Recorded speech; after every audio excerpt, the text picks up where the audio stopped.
My channel. I am Simran Sahani and आज मैं आपको पढ़ाऊंगी class 10th English Dust of snow के MCQ क्वेश्चन जो आपके टर्म 1 एग्जाम के लिए काफ़ी इंपॉर्टेंट है। तो आज हम स्टैंड अलोन MCQ क्वेश्चंस करने वाले हैं। अगर आपको क्लास 10th इंग्लिश का फुल सिलेबस पढ़ना है, detail explanation videos of all the chapters, all the poems and 10th SST, तो उसके लिए प्लेलिस्ट गिवन है डिस्क्रिप्शन बॉक्स में, जहाँ से आप 10th इंग्लिश एंड SST का प्लेलिस्ट देख सकते हो, पढ़ाई कर सकते हो, अपने सारे चैप्टर्स को समझ सकते हो। And this is our MCQ marathon series, जिसमें मैं आपको MCQ क्वेश्चंस कराती हूँ हर एक चैप्टर के, इधर SST, इधर इंग्लिश और साइंस। ओके, तो description box is filled with class 10 playlist, you can go and check it out. तो आज हमें शुरू करना है डस्ट ऑफ स्नो के MCQ क्वेश्चंस। सो मैं यहाँ पे क्वेश्चन रीड करूंगी, I try to hide the answers but then I will be telling you the answers in this video. Okay, तो first question is who is the poet of the above poem, यानी कि ये जो poem है above dust of snow, इसके poet कौन है? H.G. Wells, Robert Frost, W.B. Keats या ये ऑप्शन डी किपलिंग। तो correct answer is B1, that is Robert Frost. Next question, what is the name of the tree given in the poem? कौन सी tree के बारे में बात हो रही है? Orange tree, hemlock tree, orchid tree या किसी कैक्टस के बारे में बात हो रही है? तो kind of very easy question, hemlock tree. और ये पोएम इतनी इजी है दैट इनमें से इजी क्वेश्चन ही जो है यूजुअली आपको लगेंगे सारे। Next, which bird was sitting on the tree? कौन सी बर्ड थी जो ट्री के ऊपर बैठी हुई थी? क्रो, नाइटिंगेल, ईगल या कोई पैरट था? तो करेक्ट आंसर क्रो बैठा हुआ था किसके ऊपर? हमारे हेमलॉक ट्री के ऊपर। Next, which word in the first stanza rhymes with the crow? तो जो हमारा फर्स्ट स्टैंजा है पोएम का, उसके साथ में क्रो के साथ में कौन सा वर्ड जो है राइम करता है? क्रो के साथ में ट्री राइम करता है, स्नो, हेमलॉक या फिर शुक? तो करेक्ट आंसर है स्नो। क्रो के साथ में जो स्नो है वो यहाँ पे मैच करता है। नेक्स्ट क्वेश्चन देखते हैं अब हम, the crow and the hemlock tree symbolizes, क्या सिंबलाइज करता है हमारे पोएम के अंदर एक हेमलॉक ट्री एंड क्रो? तो देखो, अगर हम वेस्टर्न थॉट्स के हिसाब से चले तो क्रो और हेमलॉक ट्री जो है सॉरो यानी कि दुख, बैड ओमेन, बैड लक, इस तरीके की चीज़ें जो है वो रिप्रेजेंट करती हैं या मैसेज देती होंगे। जैसे हमारे यहाँ कहते हैं काली बिल्ली अगर रास्ते से गुजर के चली जाए आपके तो आपका दिन बुरा हो जाएगा।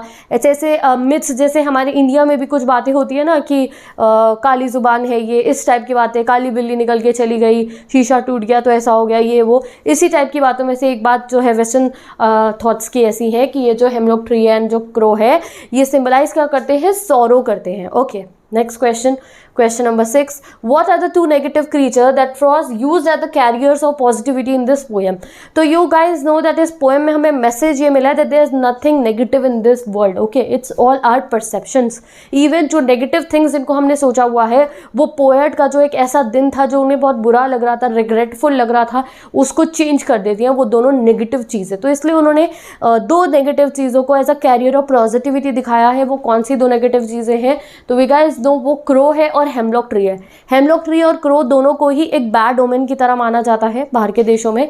बट जब पोएट जो है उस हेमलॉक ट्री के नीचे खड़े हुए, कौवा उड़ के गया यानी कि क्रो उड़ के गया और उसके ऊपर जो डस्ट ऑफ स्नो थी यानी कि स्नो के छोटे छोटे पार्टिकल्स थे वो पोएट के यहाँ इस पे गिरे, कोट पे गिरे हेमलॉक ट्री पर से। तो उस समय उनका जो मूड था वो बिल्कुल रिफ्रेश हो गया, just like a touch of a nature की, जैसे नेचर ने आके उन्हें यूँ सहला दिया हो एंड वो एकदम से रिजॉइस हो जाते हैं। जो वो बहुत बुरा फील कर रहे थे, अरे मेरा दिन कितना खराब है, और उनका मूड एकदम से चेंज हो जाता है। तो in this he has shown that जो नेगेटिव चीज़ है, हेमलॉक ट्री भी नेगेटिव है उन लोगों के हिसाब से और क्रो भी नेगेटिव है, बट हेमलॉक ट्री और क्रो दोनों ने उनका मूड चेंज कर दिया, रिजॉइस कर दिया। जो वो पहले परेशान थे वो खुश हो गए, चेंज हो गया उनका मूड।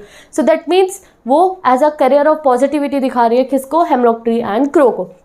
ओके, तो यहाँ ऑप्शन से आपको समझ में आ गया है, स्नो या डस्ट, हेमलॉक ट्री या फिर रोड, हेमलॉक ट्री या फिर क्रो, या tree and crow. So be very vigilant hair.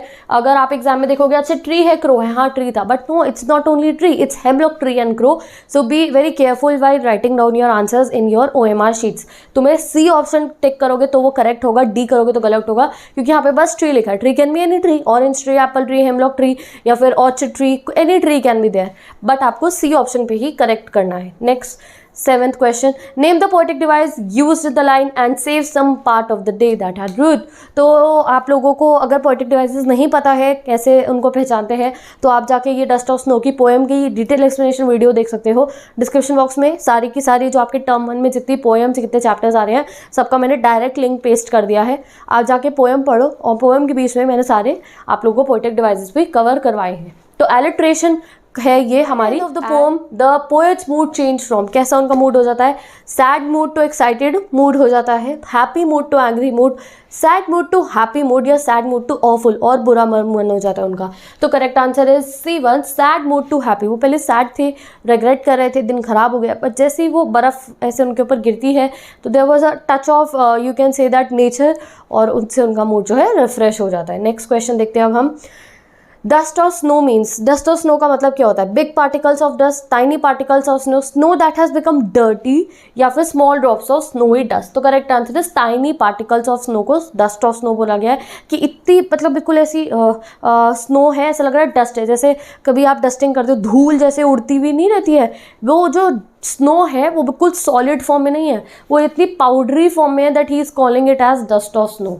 ठीक है, next question, which symbol has not been used in the poem, इनमें से कौन सा एक सिंबल है जो पोएट ने पोएम में यूज़ नहीं करा है, हेमलॉक, क्रो, स्नो या एक अम्ब्रेला। तो करेक्ट आंसर इज अम्ब्रेला, उन्होंने कहीं यूज़ नहीं करा है, उन्होंने हेमलॉक ट्री भी यूज़ करा है, क्रो भी यूज़ करा है और स्नो भी उन्होंने यूज़ करा है। Okay, next question, in this line of the poem of the day I had rued, the word rued means, rued का मतलब क्या है यहाँ पे, फॉरगॉटन, रिग्रेटेड, एंजॉयड या वरिंग अबाउट। तो करेक्ट आंसर यहाँ पे रिग्रेटेड, वो उस दिन को रिग्रेट कर रहे थे, अरे कितना बुरा दिन है, जैसे कभी हमारे साथ भी होता है, हम टाइम पे नहीं उठे हैं या हमारा कुछ सोचा हुआ था वो कंप्लीट नहीं, हम कहते हैं अरे कितना बुरा दिन है, बहुत बुरा दिन है, आज अच्छा नहीं लग रहा है, एंड सडनली कुछ हमें छोटी सी हैप्पी न्यूज़ मिलती है या कुछ अलग सा हमारे साथ होता है, हम कहते हैं अरे नहीं बढ़िया दिन है, परेशान नहीं होते। तो exactly happen with the point, पहले उन्हें रिग्रेट लग रहा था कि अरे कैसा दिन है, एंड सडनली जब वो इंसिडेंट उनके साथ हुआ तो ही felt very happy. Okay, next, the poem dust of snow has how many stanzas, कितने स्टैंजर्स है, tell me down in the comment section. This is your homework 1, 3, 2, 4। Okay, next question, which season is shown in the poem, कौन सा season जो है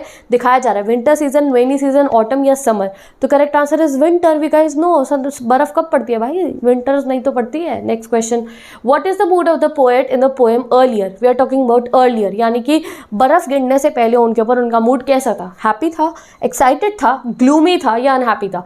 तो here the correct word would be gloomy. ठीक है, वो अनहैप्पी नहीं थे, वो ग्लूमी थे, लाइक जैसे अंदर से कुछ अच्छा फील नहीं हो रहा था, ही वॉज सॉरो, कुछ एक उनके मन में ग्लूमीनेस थी। ठीक है, तो फीलिंग ग्लूमी इनसाइड। ओके, तो यहाँ पे अनहैप्पी नहीं ग्लूमी है, correct, so do remember this. Okay, next question, how is some part of the day saved, कैसे बच जाता है सम पार्ट ऑफ द डे, बाय वॉकिंग, जब वो चल के जाते हैं, by remembering old good days, अच्छी अच्छी पुरानी बातें याद करके, by change in the mood या बाय सैड नेचर। तो correct answer is by change in the mood, उनका मूड चेंज हो जाता है। देखो वो जा रहे हैं, परेशान है, may be might be possible he was very gloomy because of some reason, he was thinking about it, वो जा रहे हैं और सडनली ऐसे बर्फ गिर गई तो उनका मूड चेंज हो गया, उनका उस बात पे जो वो सोच रहे होंगे उस पर से ध्यान हट गया, एंड इस वजह से उनका मूड चेंज हुआ। तो जिस बात से लेकर वो ग्लूमी हो रहे थे वो ग्लूमीनेस भी चली गई एंड ही फेल्ट हैप्पी। तो this is what happened to the poet. Next question, the hemlock here symbolizes, यहाँ पे हेमलॉक ट्री क्या सिंबलाइज कर रहा है, हैप्पीनेस, सॉरो, एक्साइटमेंट या गुड ओमेन। तो करेक्ट आंसर है सॉरो, तो हम वैसे जो हेमलॉक ट्री है वो सॉरो सिंबलाइज करता है। Next, name the poet of this poem, Leslie Norris, William Wordsworth, H.G. Wells, Robert Frost. तो correct answer Robert Frost. Next, the fall of snowflakes on the poet made him realize that, जब fall of करती है snowflakes उनके ऊपर, उन्हें कैसा feel होता है, दैट विंटर आ गई है, that it's winter, that the whole day is not wasted, that मेरा पूरा दिन वेस्ट नहीं हुआ है, मुझे पूरा दिन टेंशन लेके और अपना पूरा दिन खराब करने की जरूरत नहीं है, that the whole day is worthless या द क्रो इज लकी। तो correct answer is B1, he thought that whole day waste नहीं हुआ है and he just moved on to enjoy his day. Next question, who shook down the hemlock tree, किसने हिलाया था hemlock tree के पत्ते को जिस पे से डस्ट ऑफ स्नो गिरी थी, क्रो ने, स्पैरो ने, ईगल ने, पैरट ने। तो correct answer is crow. Next, which tree did the crow shake, कौन से ट्री को हिलाया था उसने, henna tree, mango tree, hemlock tree या नीम ट्री। तो correct answer is C1। Next, what fell on the poet, poet के ऊपर क्या गिरता है, dust of tree, dust of snow, dust of rain, dust of crow. तो correct answer is dust of snow, and B very vigilant while marking this answer, you will be like dust of snow, yes, S, crow, ROW। यहाँ पे exam के time में जब इतने सारे option देखते हैं और वो हमें मार्क करना होता है तो एक आपकी आई पावर, आपका विजिलेंट, कंसंट्रेशन, फोकस सब कुछ चेक होगा एग्जाम टाइम में। तो ऑप्शंस को बहुत ध्यान से पढ़ना है, डबल चेक करना है, इतना आसान क्वेश्चन है तो भी डबल चेक करके फिर पेंसिल से जो आपका पेन है उससे आप OMR में भरने वाले हो answer. Next, in what mood was the poet earlier, पहले कैसा मूड था उनका, हैप्पी था, प्लेजेंट था, एंग्री था या ग्लूमी था? Correct answer is D, gloomy था. Next, what was the effect of the fall of dust of snow on the poet? Change his mood, change his life, change his thinking, change his flow. तो correct answer is change his mood. What was saved for the poet? क्या save हो गया था उनका? Crow, ice-cream, love या some part of the day? तो correct answer some part of the day, यानी कि उनका दिन जो था खराब जाने से बच गया था. Under which tree was the poet standing? Oak, neem, pine, hemlock. Correct answer is hemlock.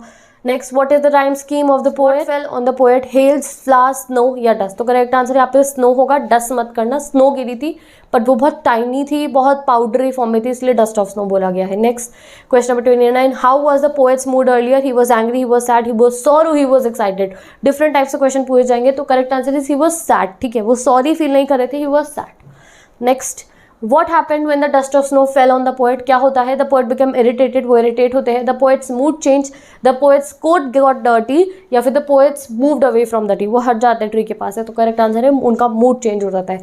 The crow is generally considered as good omen, dangerous, sign of bad luck या bad bird. तो करेक्ट आंसर है sign of bad luck देखा जाता है crow को. Okay, next, the poem is set on a rainy day, hot day, cold wintry day या airy day. तो correct answer है कोल्ड विंटर के डे पे जो है पोएम हमारी उस डे को दिखा रही है. Which word synonym feel remorse और regret as used in the stanza?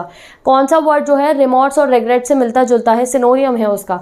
Spoil, unhappy, bad या रूड? तो correct answer is rued. Remorse feel करना या रिग्रेट फील करने को जो है पोएट ने किस वर्ड से यूज करा है? Rued. The day I had rued, तो मेरे हिसाब से रिग्रेटफुल था, खराब हो चुका था, रिमोर्स में था मैं, वो जो है जो मेरा दिन था वो बच गया. Next, how many lines are there in the poem dust of snow? 9, 8, 2, 1. 8 lines are there in the dust of snow. What are the 2 negative creatures that Frost used as a carrier of positivity? तो I explained this in a very detail. Hemlock tree and crow. Question number 36. This is your CBSE question bank questions. Okay, directly question bank के question है, same types option लिखे हैं. Of the many symbols, the hemlock tree represents. ठीक है, अब जो है हमारे पोएट ने हेमलॉक ट्री को कैसे दिखाया? लोग वेस्टर्न थॉट्स के हिसाब से तो हेमलॉक ट्री सॉरो शो करता है, बट पोएट ने कैसा शो करा है? इसका सिंबल कैसे दिखाया? लॉन्गिविटी, टुगेदरनेस, हीलिंग या प्रोटेक्शन? तो करेक्ट आंसर है C1, हीलिंग शो करा है, because he was not feeling well, he was feeling sad, he was feeling gloomy, but जब वो पेड़ के ऊपर से जब स्नो गिरी तो ही फील्ड वेरी अलाइव, तो उससे उनको हीलिंग पावर शो हुई उस ट्री की. दो लोग उस ट्री को कैसे समझते हैं? एक बैड ओमन समझते हैं. क्वेश्चन नंबर 37, यहाँ पे आपको दिया है choose the option that list the possible feeling of poet prior to experience shared in the poem. तो वो बता रहे हैं as you guys know that poet का जो डे था वो ग्लूमी था, he was regretting that day. तो बिफोर दैट इंसिडेंट की कौवा उड़ के गया और उनके ऊपर स्नो गिरी है, उस इंसिडेंट से पहले वो कैसा कैसा फील कर रहे थे, इन 5 ऑप्शन में से आपको बताना है. He was feeling reassured, he was feeling disappointed, he was feeling curious, he was feeling demotivated, thankful, disheartened या impulsive. तो अगर हम इसको जो है ऑप्शंस को टिक करें, अब पहले अपने बेसिस पे आप देखो कि वो क्या फील, रियश्योर्ड नहीं फील कर रहे थे, वो डिसअपॉइंटेड यस वो फील कर रहे थे, तो ऑप्शन 2 लिख लो. क्यूरियस फील नहीं कर रहे थे, डिमोटिवेटेड यस वो फील कर रहे होंगे, ग्लूमी थे, demotivated we can say that, thankful तो बिल्कुल भी नहीं थे, यस डिसहार्टेंड वो थे, and impulsive no he was not impulsive, he was feeling sad, gloomy type. तो इस तरीके से आप जो है इन आंसर्स को पहचान सकते हो. ओके, तो कभी भी अगर आपको ऐसा क्वेश्चन है तो पहले just write down the correct options and then ABCD में से उनको ढूंढ लेना. ठीक है, नेक्स्ट आते हैं अब हम question number 38. Identify the option that does not use the word रू करेक्टली. ठीक है, तो correct answer is D1. You can just read it, this is just your for your practice question based question, because कई बार हम difficult करते रहते हैं, जो चीज़ हमारे सामने होती है वो हमने करी ही नहीं होती है, तो इसलिए आई एडेड दिस. ठीक है, name the poetic device used in the line has given my heart. Tell me down in the comment section. Alliteration, metaphor, oxymoron, simile has given my heart. ये कौन सा poetic device है? Now question number 40, और ये काफ़ी अलग type का question है, इसको समझना पड़ेगा. Choose the option showing the reason not corresponding with a crow shook down on me the dust of snow. तो आपको ये इन चारों ऑप्शन में से एक ऐसा ऑप्शन बताना है जिसका रीज़न ये नहीं हो सकता कि जो हमारे पोएट है उनके ऊपर बर्फ़ गिरी, मतलब कि अब जो क्रो है वो ऐसा क्या हुआ होगा कि क्रो की वजह से जो पोएट है उनके ऊपर बर्फ़ गिरी. ठीक है, तो पहला ऑप्शन उन्होंने दिया the crow's landing on the branch of tree, यानी कि ब्रांच ऑफ ट्री है, वहाँ पे बर्फ़ पड़ी है छोटी छोटी और वहाँ पे क्रो आके लैंड करा, तो वो बर्फ़ नीचे गिर के हमारे पोएट पे गिर गई. तो इज इट करेक्ट? तो आप कहोगे हाँ ऐसा हो सकता है कि क्रो आके बैठा और बर्फ़ नीचे गिर गई. Next, the shivering of the crow due to cold, यानी कि शिवर कर रहा है, कोल्ड ऐसे जो क्रो है ठिठुर रहा है बिल्कुल ही, और इसकी वजह से उसके हिलने की वजह से, उसके मूवमेंट की वजह से जो स्नो थी वो गिर गई हमारे पोर्ट पे। Yes, this is also possible. Next, the readjustment of position of the crow on the branch. भैया कि क्रो बैठा हुआ है उस ब्रांच पर, वो एकदम से यूं हिलता है, अपनी पोजीशन को रीएडजस्ट करता है, वो हिलेगा तो भी जो है जो हमारी स्नो है वो गिर सकती है हमारे पोर्ट के ऊपर। Next, the cawing of the crow hidden in the foliage, यानी कि जो पेड़ की जितनी भी ब्रांचेस थी, लीव्स थी, उनके बीच में बैठ के जो कौवा है वो काऊ काऊ कर रहा है, कॉइंग ऑफ द क्रो। क्या ये रीजन हो सकता है डस्ट गिरने का?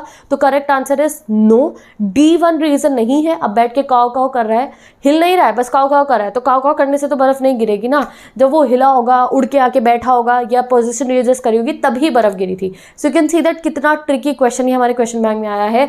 तो करेक्ट आंसर इज D1। तो with this guys we have completed 40 questions in this first video of our MCQ questions. अभी if you don't know, I have opened a next channel, यानी कि न्यू चैनल जिसका नाम है Simran DD life. This is my first channel, this is Simran Sahani. इसमें मैं class 10th की English, class 10 की SST, साइंस और सबके MCQ क्वेश्चंस कराती हूँ। Full chapter detail explanations are there on this channel Simran Sahani. मैंने एक नया चैनल खोला है जिसका नाम है सिमरन DD लाइफ, जहाँ पे मैं क्विज सेशंस कंडक्ट कर रही हूँ हर एक चैप्टर के, 10th के, 9th के, 11th के, 12th पे। तो 10 स्टूडेंट्स, अगर आपको SST का, साइंस का और इंग्लिश का क्विजेज अटेंड करने हैं, लाइव क्विजेज आर देयर, आप उन्हें बाद में भी देख सकते हो। वीडियोस चल रही होंगी, reason, assertion, stand alone, each and every type of MCQs के मैं क्विज करा रही हूँ। तो डिस्क्रिप्शन बॉक्स में लिंक गिवन है मेरे न्यू चैनल का सिमरन DD लाइफ, वहाँ पे जाके आप सब्सक्राइब कर सकते हो सो दैट आपको नोटिफिकेशन मिल जाए क्विजेज की, and you will be taking part on in those quizzes, जिससे कि आपको कॉन्फिडेंस आएगा that yes I can do some questions. और उन क्विजेस में मैं बहुत अलग टाइप के क्वेश्चंस ट्राई करूंगी, like reason, assertion, stand alones, और जैसे थोड़े ये ट्रिकी क्वेश्चन जैसे हमारे इसमें आ रहे हैं ना क्वेश्चन बैंक में, वैसे ही क्वेश्चंस का पूरा फॉर्मेट मैंने रेडी करा है। तो with this guys, best of luck for your exams. Now I will meet you in next video for MCQ marathon series. So bye bye, take care, best of luck, and I will meet you in next video.